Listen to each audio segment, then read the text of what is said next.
I honestly, like, I did well in school because I could take tests good. Homework was not something I did, or, like you couldn't get me to do it. I just hated it. I couldn't stand homework. And I had a ninth grade teacher, and he's an awesome guy. I actually still talk to him to this day, but he recognized that. He recognized that, like my brain worked differently. I was intelligent, but I couldn't focus. I don't know what it was, but Yeah. I do. But yeah. He was so cool, man. He said, look, I know you're going to get an A on all these tests. I'll make a deal with you. Like, you don't have to do any homework in my class. You have to read a book quarterly and tell me all about that book. And as long as you maintain an A on every single test, then I'll never make you do homework. And I thought that was so cool. Like, that's everybody learns different, I was going to say, do you remember his name? Oh, absolutely. Isaac Barnes. Give him a shout out. Cause yeah. That's the thing,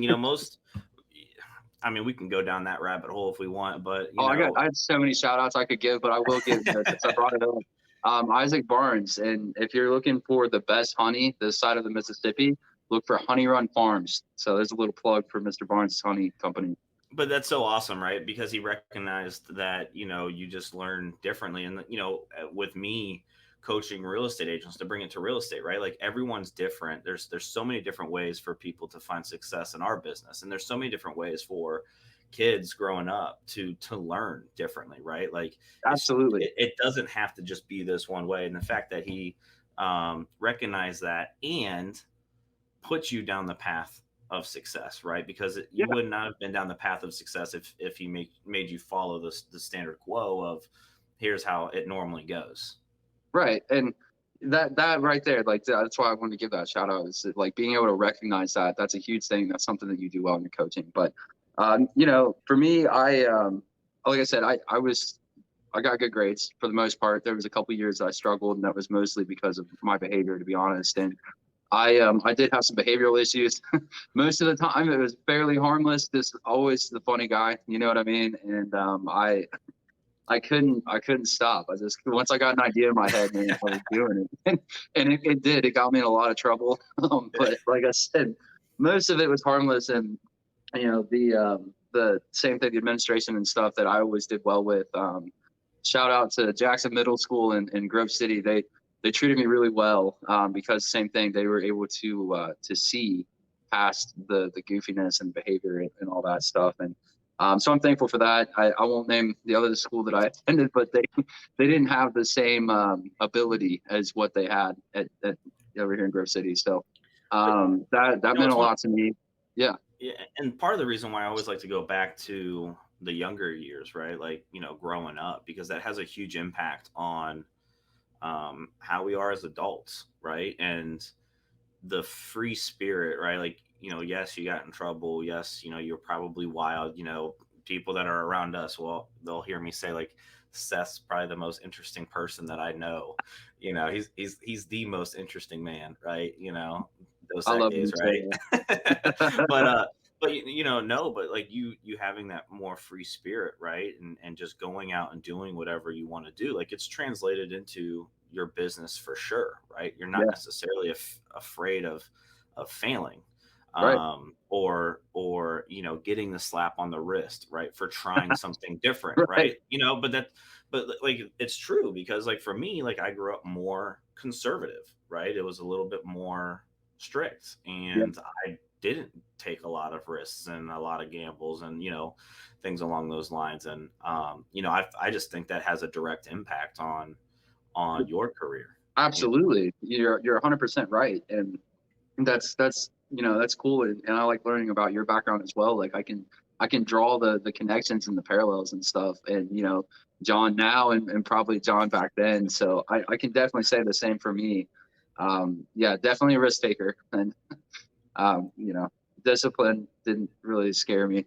I would, unless it was my father. That was the discipline that I was afraid of right there.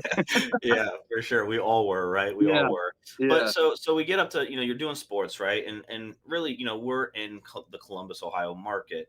But really and I'm not from here, but my understanding from even like Grove City being a suburb, of Columbus, a city that's attached to Columbus, it still seems like Grove City is one of those those cities that is still tight knit, Oh yeah.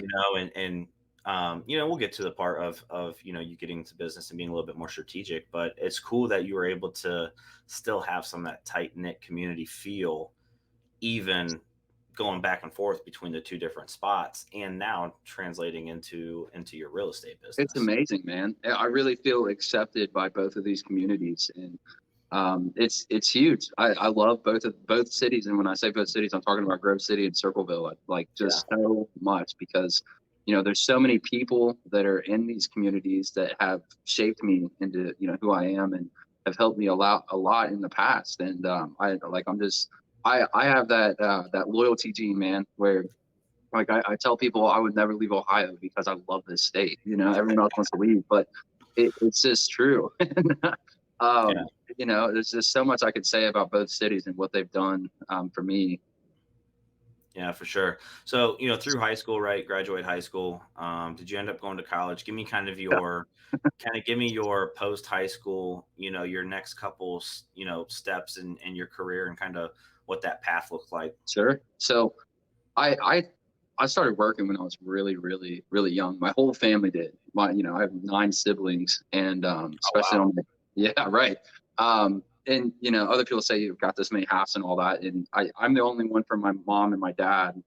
But they're all full siblings to me, and we all, that's how we've always viewed it. So we all worked all the time. And my dad was someone that, he always had that entrepreneurial spirit and stuff. And so that, like, me and him bonded on that level where, that was something he said, people will never understand us or the way that we think. And, Yeah. it's that I'd rather go work my ass off for myself than go work, even if it's half the time, for someone else. Yeah. And that's my, the mantra for my life, I feel like. And so going back on topic, yeah, I went to college for a little bit. I graduated from Grove City in 2013. I had one pretty crappy year grade wise in high school, but I was still able to graduate with like a 3.4 or something. So it was nothing. And I did not want to go to college at all. And to this day, I won't say I regret it. I regret the money and the loans that I took out, but I Yeah. did learn some and I made some connections. But my mom, she works for OSU medical field, and my mom's a saint, by the way. But my my mom, so she said, "You're going to college. You get half off at Ohio State. So you don't even get to pick. Like you're going to school." And I was like, "Oh crap!" So I was a little bit late for main campus at OSU by the time that she got me convinced and taking the ACT or whatever. And I did well on that, and I ended up going to OSU Newark for a year. Um, Honestly, That was that was at one of my wilder times in my life. I was running a business back home. I was packing a 2-day college schedule, but a full-time schedule, just 2 days a week, driving up to Newark, and living in Circleville. So it was a hell of a time. And honestly, I was not doing the best stuff up there. So as I was like, I was getting more stressed, and I was like, man, like, why am I going to college? Like, I know what I want to yeah. do, and it's not have a job anywhere. It's to work my butt off for myself. And Yeah. at that time, I had a concession business that had been passed down to me from my father. And so, and it was a successful business. I remember my friends, always telling me, like, man, how do you walk around with like money like that and stuff? So, It's um, funny because we just talked about this. yeah, Last, I didn't realize that, it was a family. I just figured you were, working, yeah. and Well, that was that's just kind what I of a started job. working, So when I was like 11 years old. I started working in that business. And I mean, we worked hard too, man. Like, we were working our butts off. And yeah, by the time I was 18, I took on like the more active ownership role. And my dad was still a partner of mine. But he got the big boss part now because he earned it. So yeah, yeah, so I was working hard doing that stuff and trying to go to college at the same time. It got to a point where I was like really stressed out. And at that time, honestly, my mindset wasn't, I wasn't on the same wavelength I am now.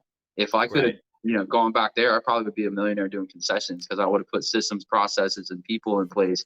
But I was working in the business, and I was working like a dog in the business. So, Yeah, what I mean? We were yeah, just working hard, man. And there is no scaling if you're just going to do it like that. So after a while, I took a break from school, continued the concessions. Then we made the decision to sell the business. After that was sold, I tried to go back to Columbus State for a year. I did a lot more hanging out and stuff, and whatever than I did learning. But I am kind of thankful for some of the classes I took, and I was strategic in the classes I picked. I didn't pick anything stupid. I went and learned marketing, financing, accounting, stuff that I knew I would use as a business owner later Yeah. on. Yeah. And Well, and you know, yeah, well, you probably already had a lot of that experience doing the yeah, concession stand business, right? So it's like, absolutely. like you were ahead of a lot of people that get into our business, because you did have some of that uh, business ownership Right, background. right. That's it right there. Like I had the microeconomics thing down on that scale, Yeah. like I understand producing services, products, or whatever it is. I understand the revenue concepts and all that stuff, and making marketing decisions based off of a higher return. Like all that stuff was already there for me. I Right. was definitely disorganized. I was, I don't want to say a mess because I was having fun, but I wasn't a mature adult yet. That's for sure. And if I saved the money that I made back then and knew what I knew now about investing, even if I was investing in stocks back then like I did now, like Yeah. I'd be doing all right. But instead, I was partying, Yeah. And that is one. I don't have regrets, and I don't necessarily regret that, but I wouldn't mind having some of that money back in my pocket. you Hey, know? but it's a learning, experience, right? Like that's where, when I got in the business, the foreclosures were still going on and short sales and things like that. And, I didn't have any money. I was 22 when I got into real estate when all that was Right. going on. But I wish I would have known more or leaned into more private money, right? Yeah. Going out but I didn't know real estate, right? So like, is it a missed opportunity? Sure, but now next time around, right? And Exactly. and and we'll get to that, I'm sure, in your story, right? Of Oh yeah. now, Absolutely. right? What you're doing We're still now, ways but away, aren't we? But but that's the thing, like you've learned, right? yeah. And now you're able to apply.